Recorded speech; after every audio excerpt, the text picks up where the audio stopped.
पंडा बाबू घरे पशिगले राणी पंडा। हाँ से खंडगिरी भितरे पंडा बाबू टेंट भितरे पशिगले राणी पंडा। हठात ए दृश्य को देखि समस्ते चमकी उठिले। दिने राणी पंडा मंच उपरे कहूथिले, पंडा बाबू तम घर भितरे पशिजीबी। आउ सतकु सत पंडा बाबू घर भितरे पशिगले राणी पंडा।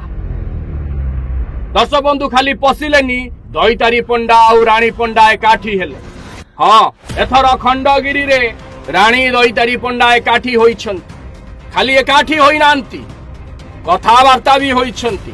दर्शक बंधु से कथावार्ता भलरे होइछंती ना राणी पंडा कौन कहिछंती ना पूर्व भली राणी पंडा को जेमिति दईतारी पंडा कहिथिले सेमिति कहिछंती। सबु एबे आपण जानिबा को चाहुथिबे, किंतु एतिकी जानंतु दईतारी पंडा जहा कहिथिले ताहा परे राणी पंडा जहा तार उत्तर देइथिले ठीक सेमिति आजी दईतारी पंडा बा पंडा बाबूंको घरे राणी पंडा पशिगले। हाँ कोणार्क गणनाट्यर ग्रीन रूम भितरे हठात राणी पंडा पशिगले।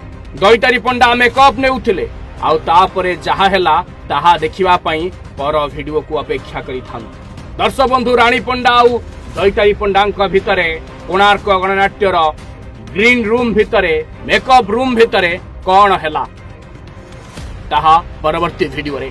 Bureau report Odisha Bhaskar.